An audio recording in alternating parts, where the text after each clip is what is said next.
So our ride began on 19 December 2025 at around 5 am. While we don't prefer to ride before sunrise, we thought why not start a little early and slowly but steadily cover some ground before the sun rises. It was extremely foggy that day and we could barely see 10 to 15 feet away from our bikes. In fact, the camera here is able to see much more than what we could see at that time. It felt like we were riding in the upside down from Stranger Things. However, as the sun rose, things didn't get better. In fact, the fog became even more dense as it started to settle down and the temperature dropped even further.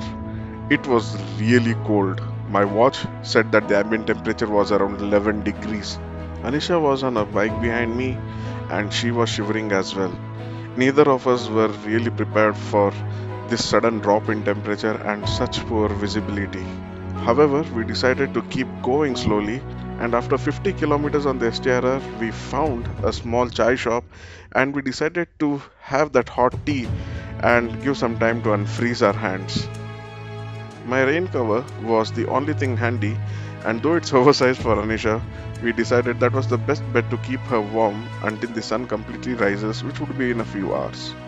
It was around 8 am and the fog had finally settled. The satellite ring road of Bangalore had significantly helped us reduce the time to get out of Bangalore, and soon we were hitting the butter smooth NH48 highway and heading towards Chitraduga. Our stomachs were growling and we stopped at this A to B on the highway for breakfast. The place was crowded, however, we found two seats and we had this delicious plate of idli sambar that fueled us for the next part of our ride. After our stomachs filled, we started continuing to ride again towards Hampi.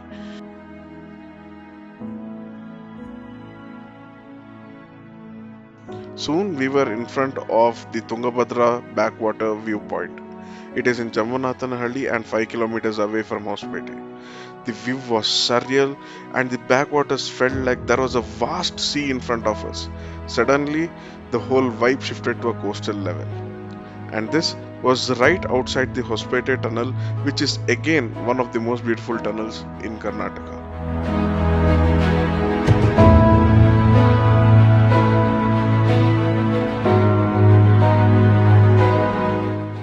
We reached our hotel at around 2:30 pm and we did not waste any time and quickly grabbed our lunch and freshened up. Now, Hampi is a very massive site and it deserves its own ride for a proper exploration.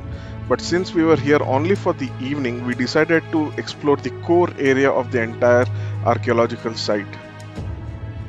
We decided to continue the whole exploration via cab rather than riding the bikes.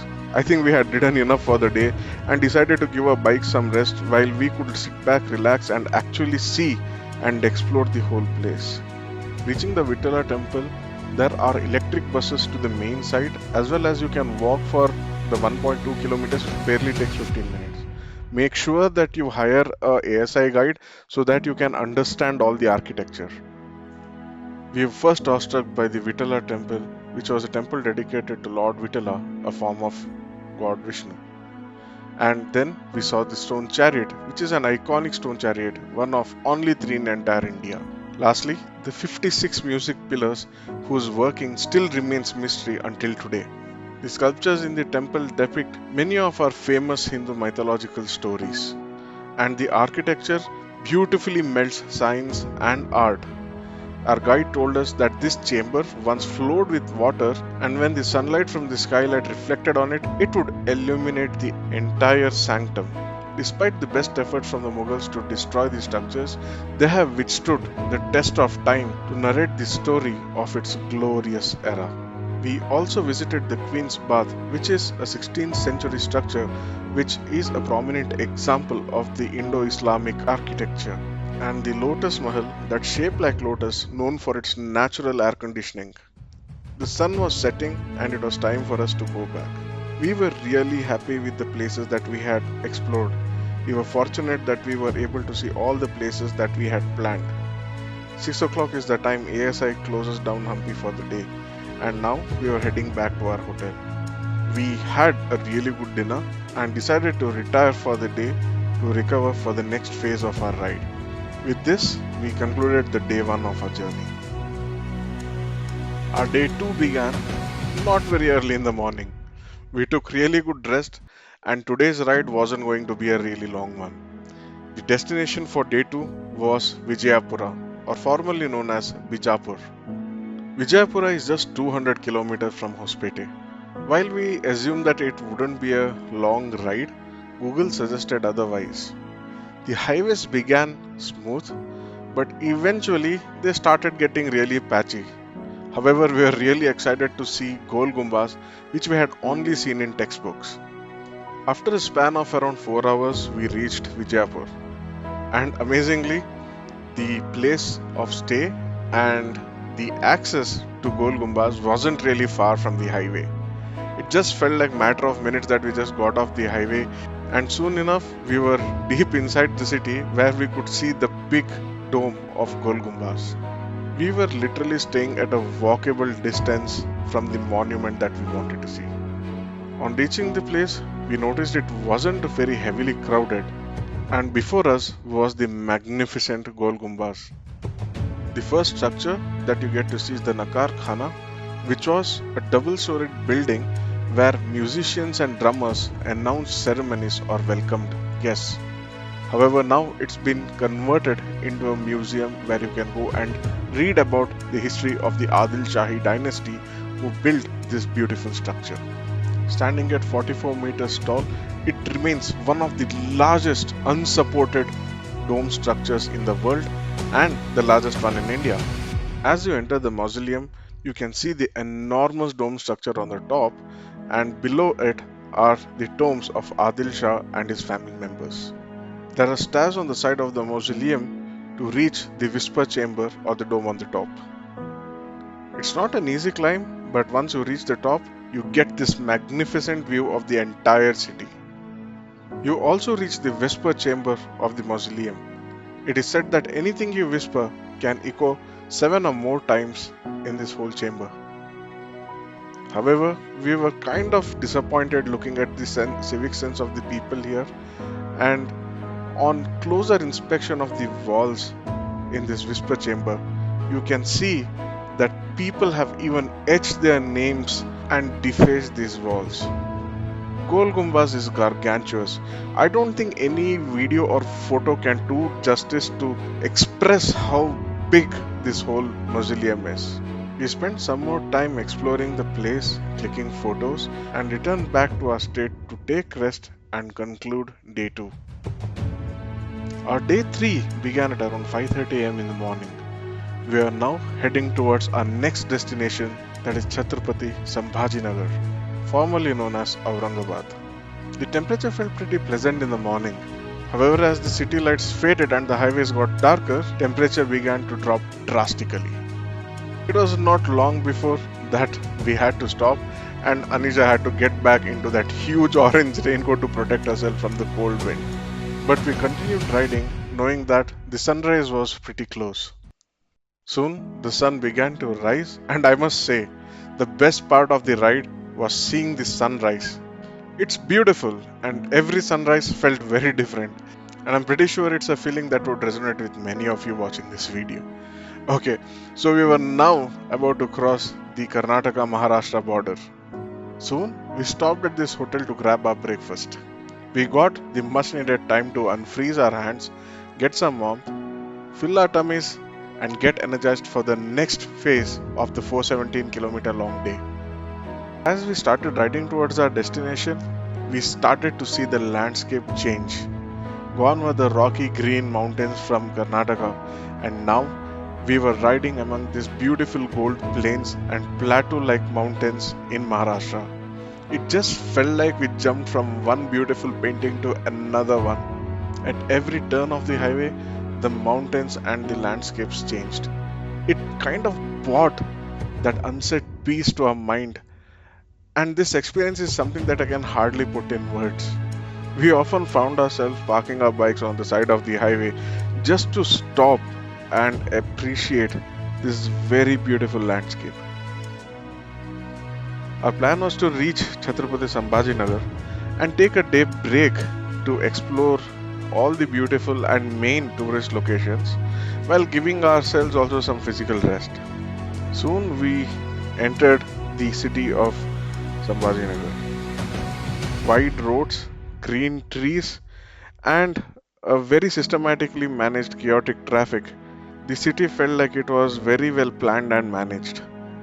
After going through some internal city roads, we finally reached our hotel. We had our lunch and took a small nap, and by the time we woke up, it was around 7 pm. We called up a local cab company for our next day exploration arrangements and came to this beautiful rooftop restaurant to have our dinner.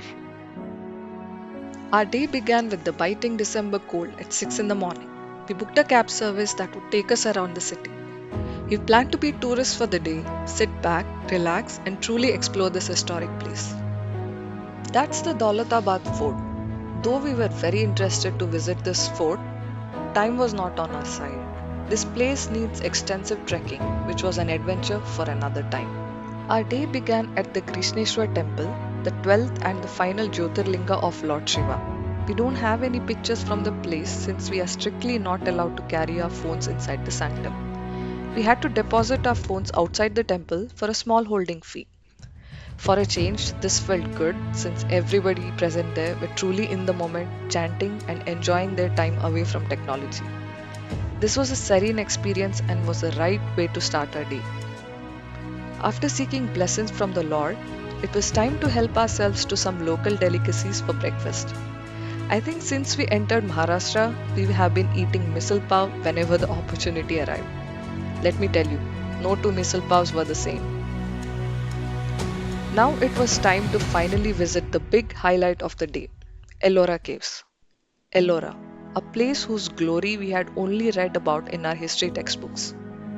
Today we found ourselves gawking in front of the mighty monolithic structure, ready to learn and experience more about the complex yet harmonious blend of three religions spanning across centuries. We decided to hire a local guide to learn more about the land we were standing on, and we confess it was worth it. Exploration of all 34 caves is challenging, so we agreed to our guide's advice and explored the prominent ones such as caves 12, 15, 29, and 34, which were the right amount of representation of all the three religions. It was well past noon when we exited Ellora. We were tired but excited to have checked this place off our bucket list. We had a sumptuous lunch and it was time to repack, recharge, and rest for the day because we had a long day of riding tomorrow. Next day, we set out before daybreak because it was going to be a long day. We were heading towards Vadodara and we had 465 kilometers to cover. Our aim was to reach our hotel before sunset. Heading towards Vadodara, we had to go through the serene Gautala Ghat, known for being a home for varied animals and bird species.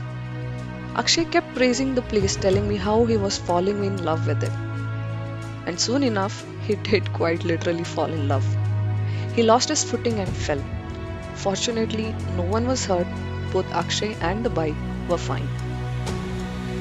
We spent some time silently taking in the quiet while the sun rose above the hills.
Feeling energized and refreshed by the cold morning breeze and a beautiful sunrise, we started heading towards our destination for the day.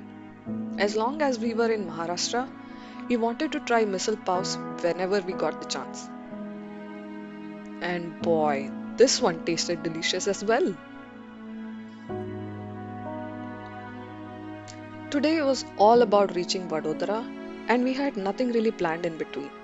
Though we had a lot of distance to cover, we weren't bored at all since the terrains were so varied and quite engaging. But soon we spotted a quiet place along the state highway and we decided to click a few pictures to add to our trip memories. It was almost 5:30 pm as we closed in on our place of stay. After the busy city roads and one railway crossing later, we reached the city of Vadodara. Ticked off the miles and arrived in style. Fist bump to the ultimate travel companion. It was time to call it a day and prepare for the next leg of the journey. And that's all for part 1 of our Bangalore to Rann of Kutch motorcycle trip. If you were with us this far, we hope you like our video and subscribe to our channel. We will soon see you with part 2 of our journey. Until then, stay happy and take care.